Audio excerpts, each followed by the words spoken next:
You answered excellently. Thanks for completing that for us. I take the lead. Right. You've done an amazing job. I think you even surprised yourself. Fernando here.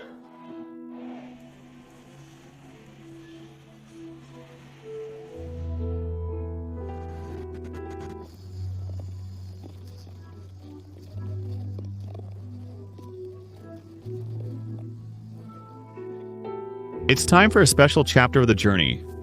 Why? Because big names have been part of this series, but never a Latin American driver. And on this occasion, it's one who, in 2024, closed a cycle with the formula that we don't know. And it will reopen, but whose story 13 years in the top circuit deserves. In a video of this series, ladies and gentlemen, the last chapter was remembering one of the biggest legends of Formula One, but in this case, the Mexican legend. It's his turn for a chapter in this mini-series, Sergio Checo Perez, who had a 13-year career in Formula One.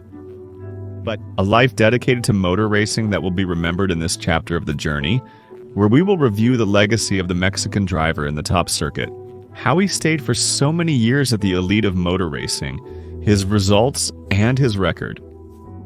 So ladies and gentlemen, welcome to Chapter 7 of the journey of Sergio Checo Perez.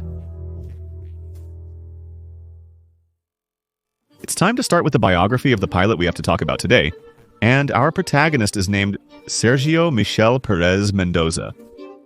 In Mexico and some parts of Latin America, people named Sergio are often nicknamed Checo, which was the nickname he carried nearly his entire life. Born on January 26, 1990 in Guadalajara, Mexico, he is the son of Antonio Perez Garibay and Marilu Mendoza.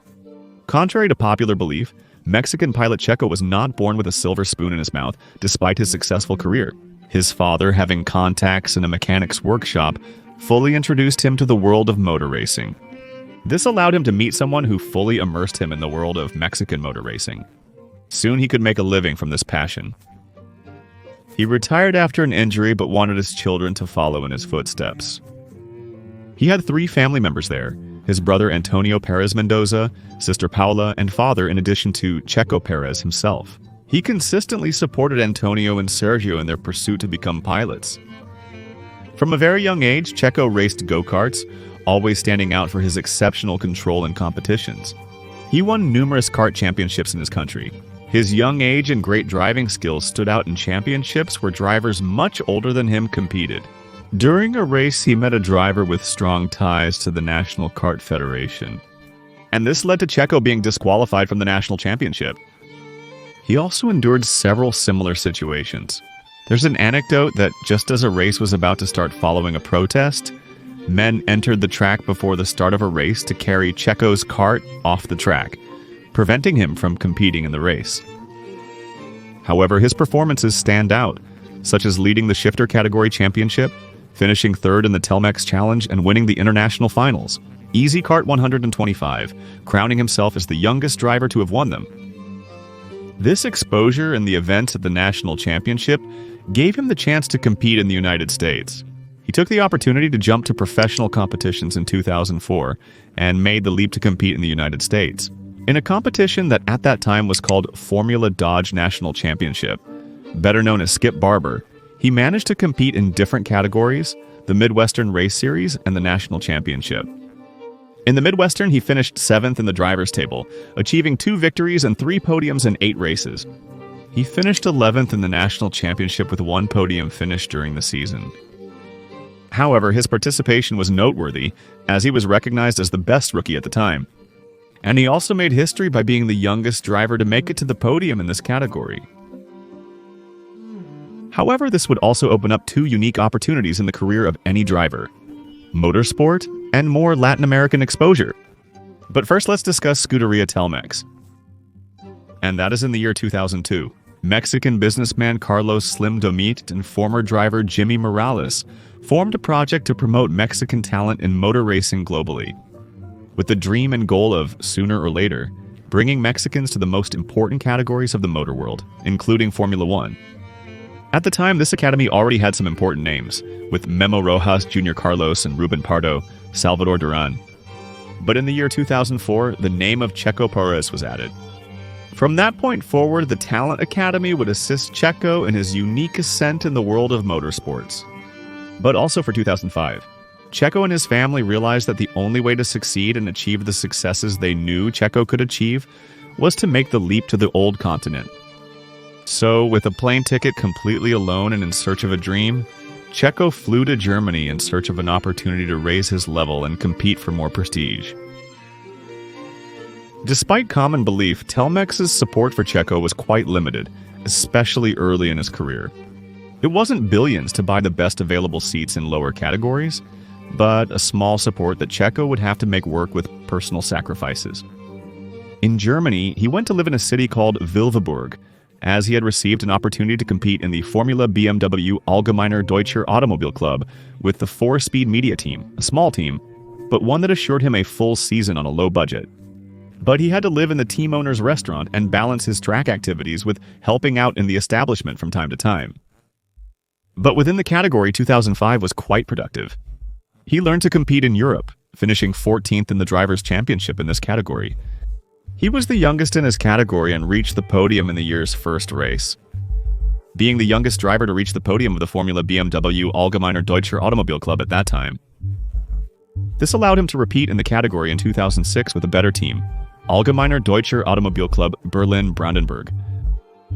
And in this season, he improved his position in the championship, finishing in the 6th position of the Drivers' Championship and having added in the season 112 points and 2 more podiums throughout the season, a very good result in one of the most contested categories in the world at that time.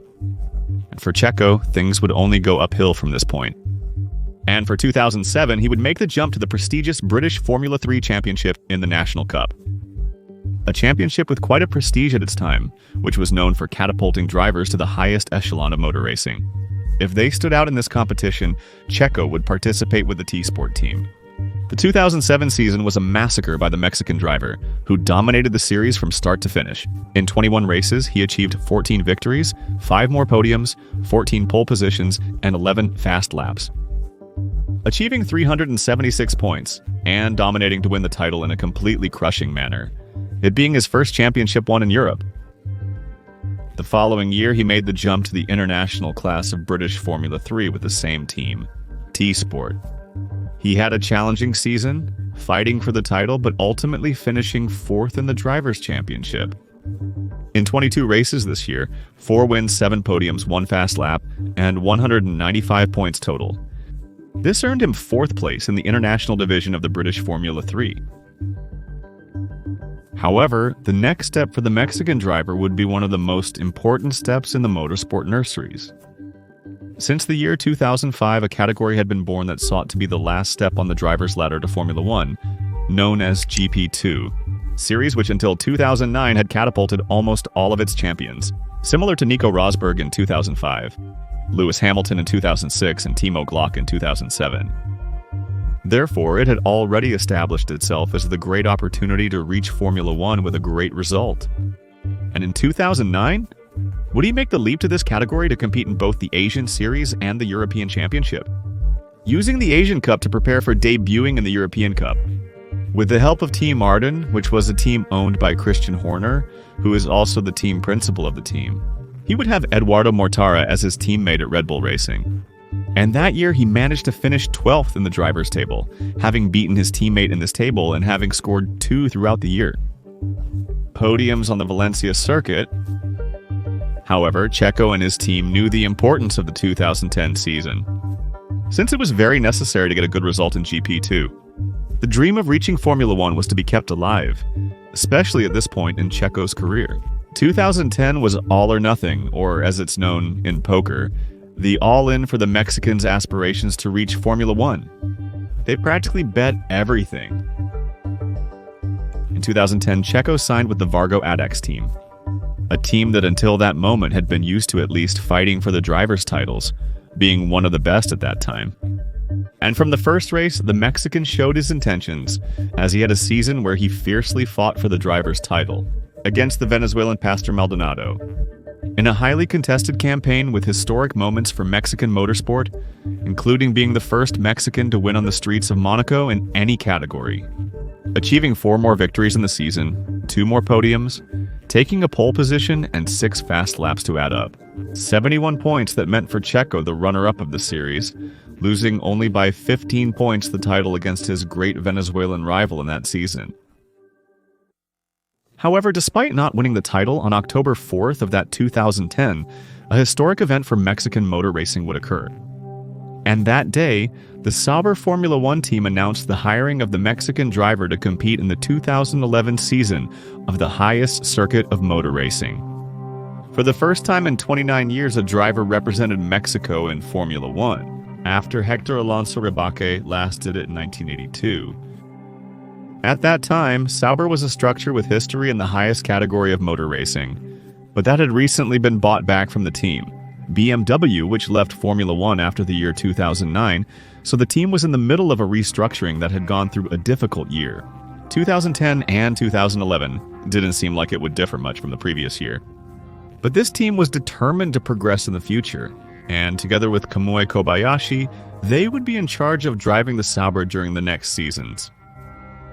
On January 31st, before the preseason tests, the Sauber C30 was unveiled, Checo's first Formula One car. It was expected to be an unremarkable season, given that the Sauber wasn't competitive.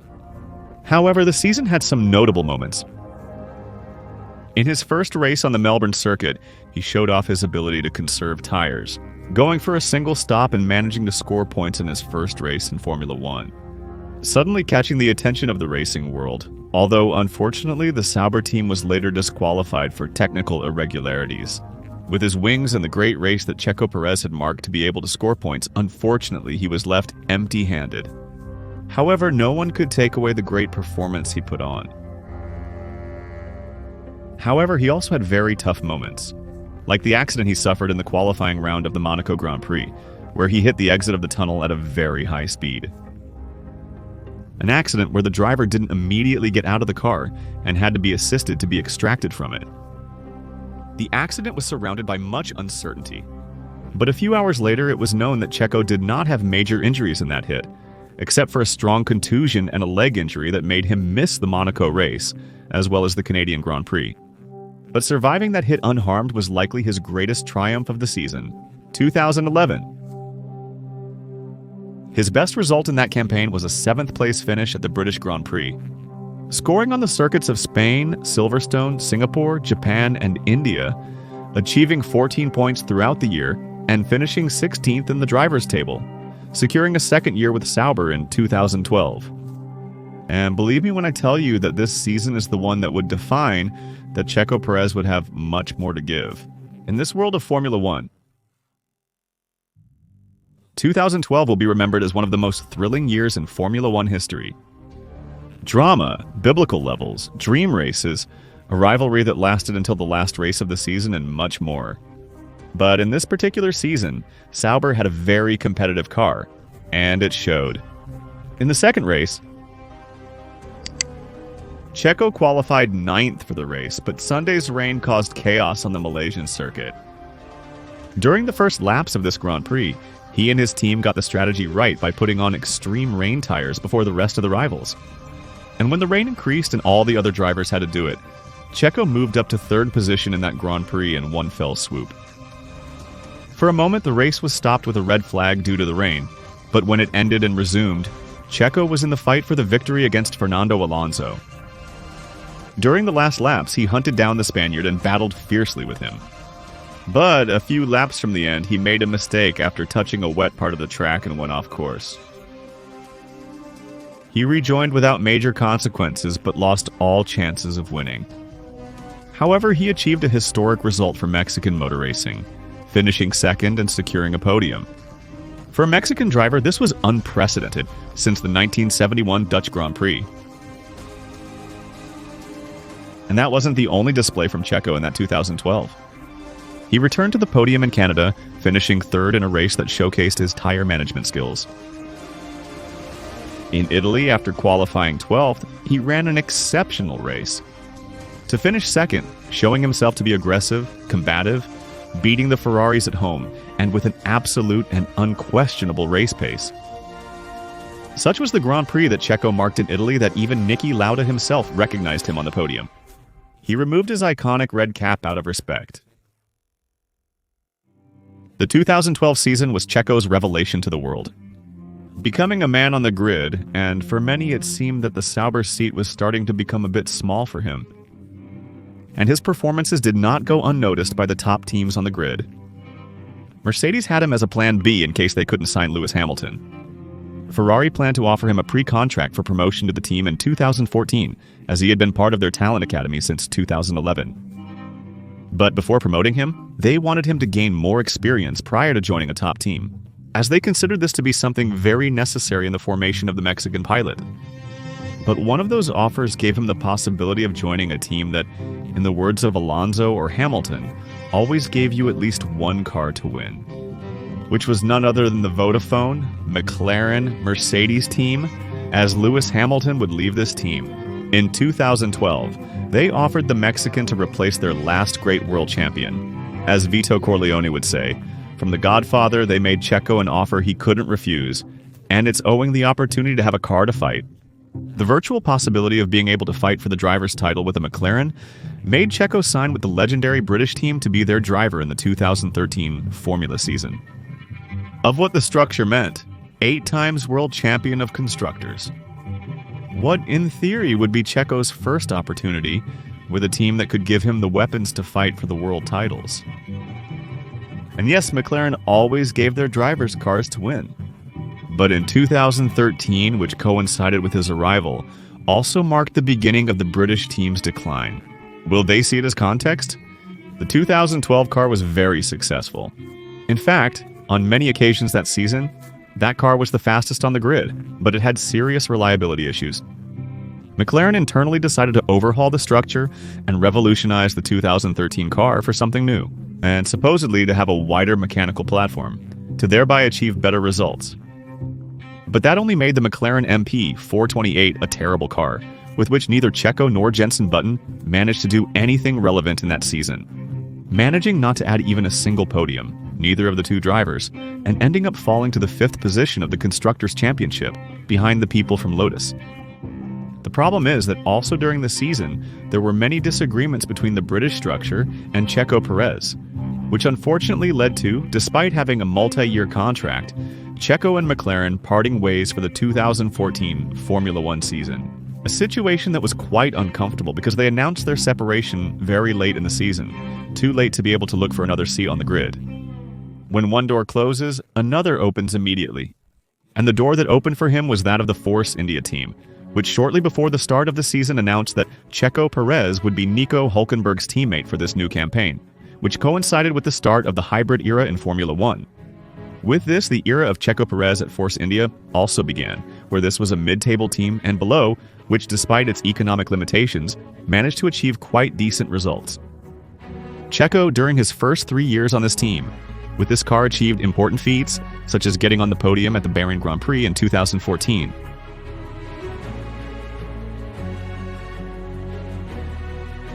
Achieving a podium at the Russia circuit at the Grand Prix of 2015.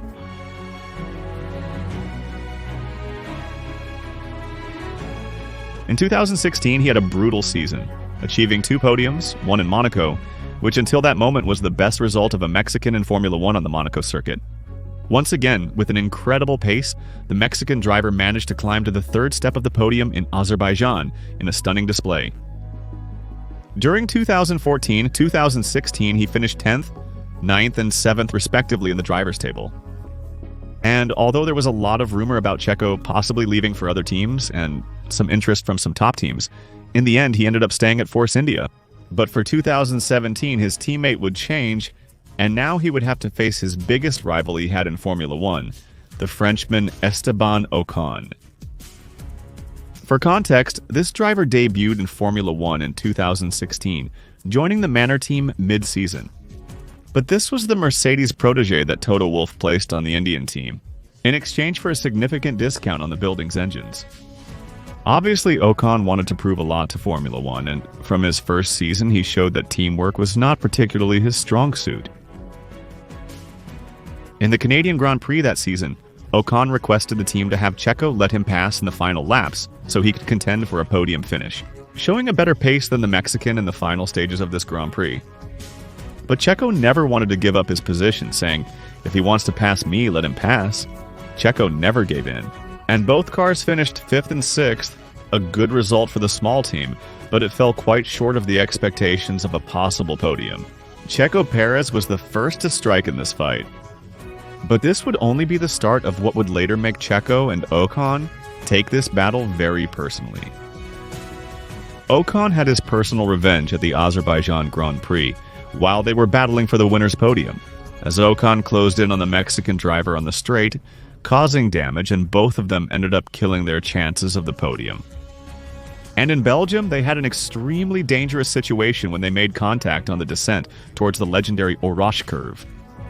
These 3 incidents led to both of them hating each other on the track, and the team's work dynamic radically changing due to their constant confrontations. In 2018, the rivalry persisted with less intensity.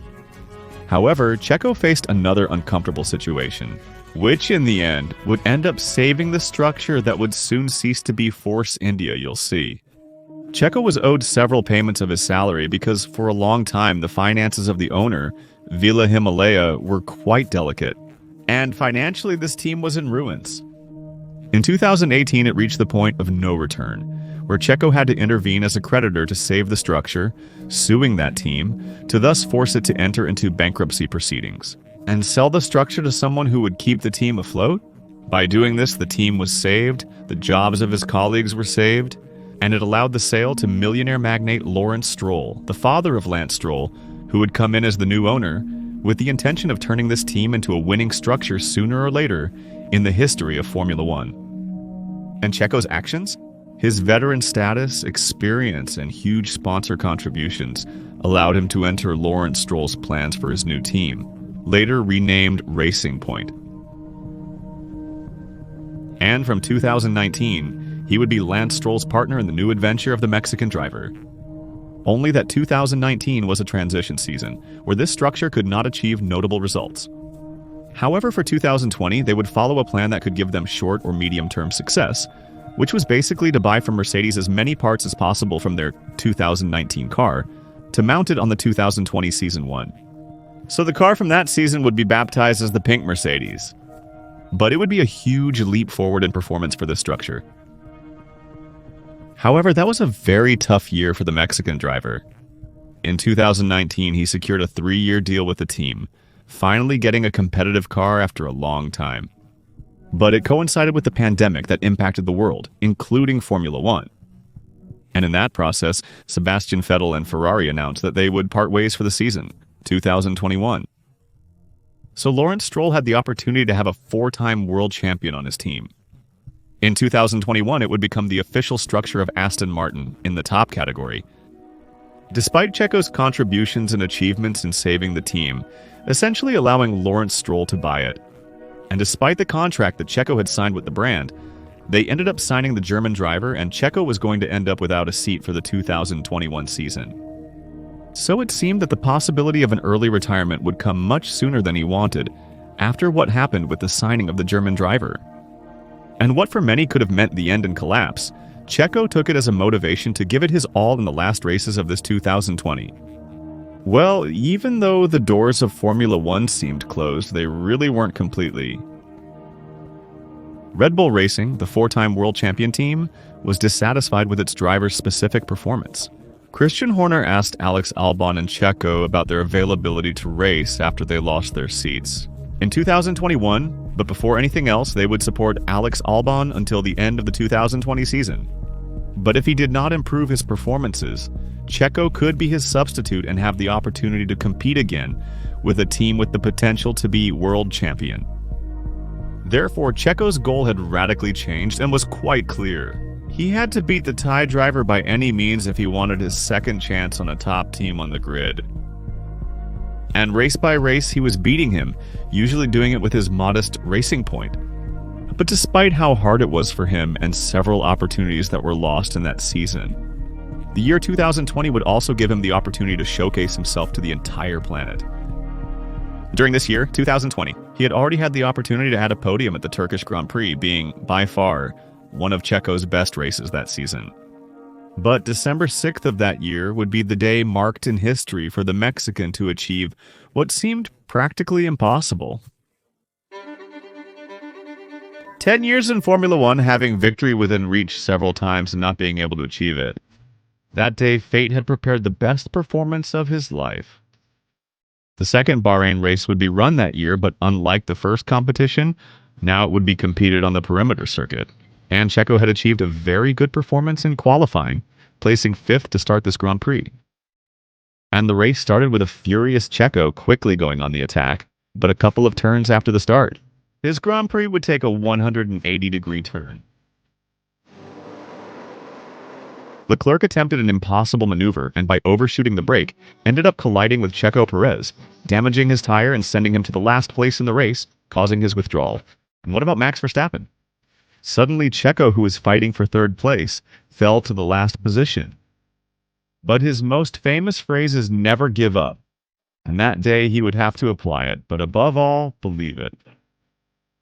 Following Checo's miraculous survival of the incident, the team altered their pit strategy, capitalizing on the safety car.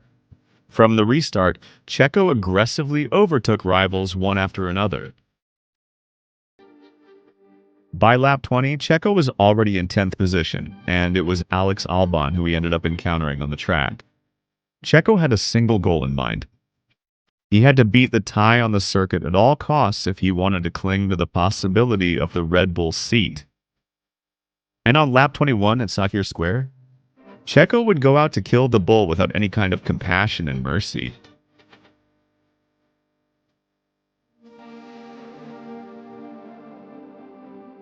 However, things didn't stop there. Checo progressively advanced to the top 5 of the grid, once again showcasing his pace and his incredible tire management. After his second stop, he moved to 9th place behind his teammate. However, the two drivers were advancing on the grid as the others began pitting. At this stage, Checo could have secured a podium finish by overtaking his teammate, and with Esteban Ocon, with whom one way or another he still had outstanding issues that needed to be settled. And on lap 51, he would take revenge against Stroll and his father, taking advantage of a mistake by the driver. One more lap, and Checo would have reached the podium. And the Mexican was completely fired up, making him overtake his old teammate on lap 57. With 29 laps left, Checo was already in a podium position, showcasing an absolute masterclass on his part. But unbeknownst to him, those maneuvers had been key to what would be his first victory in Formula One. As on lap 62, Jack Aitken had an accident on the main straight. Debris was left on the track, necessitating a safety car for cleanup. At that moment, the two Mercedes had the 1-2 in the race. But his Grand Prix, suddenly and from one moment to the next, served directly to the devil. They attempted a double stack, but the maneuver went awry. They had a very bad first stop, where the boot change was very slow because they had a failure in a pneumatic gun, in addition to putting on the wrong tires. And that sent the Finnish driver way back in the standings, which allowed Checo to move up to the 2nd position. Fighting Russell for the win at the restart was going to be tough, but the Mexican wanted to attempt it, although ultimately fate had already decided. Mercedes made a mistake with Russell and put on the wrong tires, which was a set of wheels mixed with boots. So he had to go back to the pits, causing this Mercedes mistake to leave the Mexican as the leader of the Sakir Grand Prix. However, Russell had come to this Grand Prix to replace Lewis Hamilton, with only one goal in mind, to show the German team that he was a very good option for the future. And that's why he wouldn't give the Mexican driver the chance at his first victory. As the race restarted, he rapidly passed Bottas, Stroll, and Esteban Ocon to regain first position and win his Grand Prix. It seemed like Checo would have to defend his first victory in Formula One tooth and nail.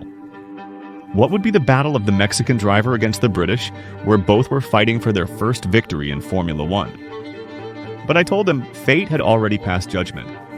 Well, a puncture sent Russell back to the pits, stopping the fight before it even started, and making it so that only Checo had to make it to the last lap, to the 87th as the leader of the Grand Prix, to achieve his first victory in Formula One. And after chasing it so much, in a season full of uncertainty, fear, suspense, after so long caressing that result and never achieving it, As the checkered flag fell on the secure perimeter circuit, Checo Perez would achieve his first victory in the world of Formula One.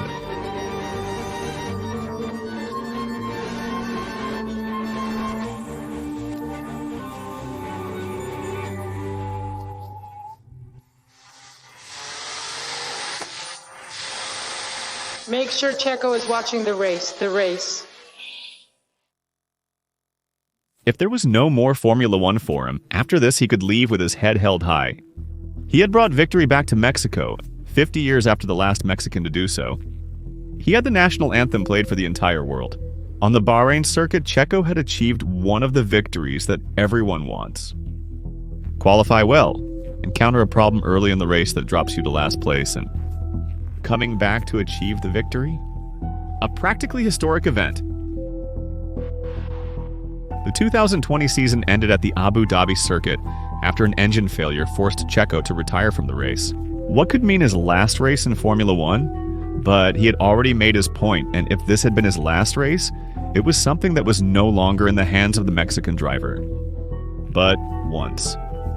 In addition, his phrase, "never give up," made sense again when everything was practically lost.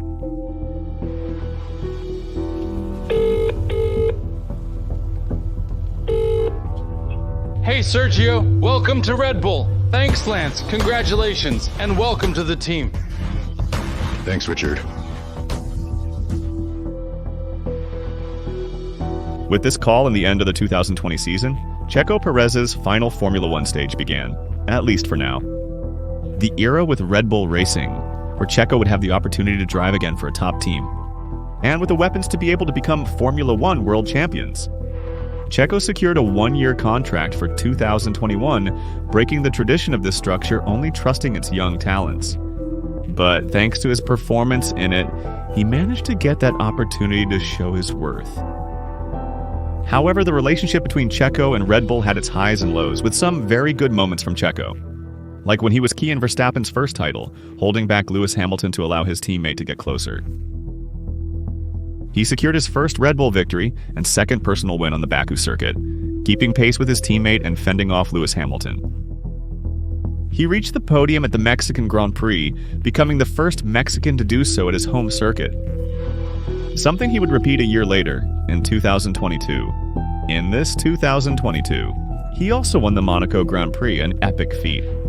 History in Mexican motor racing. In addition to also winning on the Singapore circuit, one of the most difficult on the calendar. In 2023, achieved two more victories. On the Yedavaku circuit, where these last ones earned him the nickname of the King of Baku, and where some started to call him the King of the Street circuits. But unfortunately, this story does not have a happy ending, at least on the Mexican side. The priority of this team was always Max Verstappen, and Checo always had difficulties driving a car that was prioritized to the Dutchman's style. And in 2024, both had their worst season together. In a season where Checo had very complicated races, with accidents, lack of pace, and races, Checo Perez, with the RB20's pace, simply dragged himself around the track. Despite having his contract renewed for 2025, Red Bull and Checo decided to part ways. Without giving the Mexican the opportunity to rise like the Phoenix for the next season, he didn't even have the opportunity to say goodbye to Formula One in a dignified manner. So, without many knowing, on December 8th, Checo bid farewell in the worst way possible due to a mechanical failure of his single-seater. From a 13-year life in Formula One, and from a team to which the Mexican had practically given his life. This unfortunately due to their late occurrence. The circumstances forced the Mexican to leave Formula One for the 2025 season. And although he announced that this was not a goodbye and opportunities may be there to return in 2026, Checo has commented several times that he will only do it if he considers the offers he receives attractive enough to return to the world of Formula One. Because regardless of the big circus, he is finally enjoying his family, his friends, and his life outside of the top category. A life that until now he had never lived. And if he decides that this life is better than what Formula offers, definitely no one can blame him. In conclusion, Checo Perez's career has been that of a driver who has dared to fight from day one. He continued doing it throughout his Formula One career. This exemplifies the limitless nature of dreaming, and that even being a Latin American, in a world dominated by Europeans, you can achieve success and a long and respectable career within the top circuit. Whether it was Checo's last race or not, the 2024 Abu Dhabi Grand Prix, the only thing I can say is that it has been a complete honor to have witnessed your career. From the day I met you when you were competing in British Formula 3, to witnessing your successes in GP2, to have witnessed every race, day or night, as you competed against Pastor Maldonado, to have witnessed each of the podiums achieved in Sauber, to see you drive for the team of my dreams, to witness that first victory and all the successes you reaped in your era with Red Bull. I will always remember the thrill I felt when your Formula One career was confirmed, your first win, and your victory on the most legendary track. But above all, that you have united my country for Sunday after Sunday of races, to see you compete on the highest circuit of motor racing. I'm sure life owes you a farewell fitting to what you represented all these years, and if you want to come back, it will be an honor to see you again on the most exclusive grid of Formula One. But if you decide that your family comes first and you don't want to come back, all I can do is thank you for making me feel good, representing Mexico in Formula One for 13 long years. 1,000 thanks for all the emotions, Checo, and best of luck with your future endeavors. Your legacy in Formula One will be what motivates other Mexican drivers to pursue the dream of staying and succeeding in the world of Formula One. Ladies and gentlemen, we conclude this special chapter of the path, dedicated to Checo Perez's career. But this is where I ask you, what do you think of the Mexican driver's career in motor racing? Do you think that after 2024 we saw a farewell from the Mexican driver to motor racing? Or do you think he will return in the near future, either to Formula One or some other category in the world of racing? Let me know all your opinions in the comments section. I'll say goodbye by telling you that if you like this video, give us a thumbs up. Subscribe to this channel, turn on notifications so you know when I'm uploading a new video, and share this with your friends. I also invite you to follow us on Instagram and Twitter. The links are in the video description. See you soon. For more content on this your channel of Skyline Racing, thank you for tuning in, and see you later.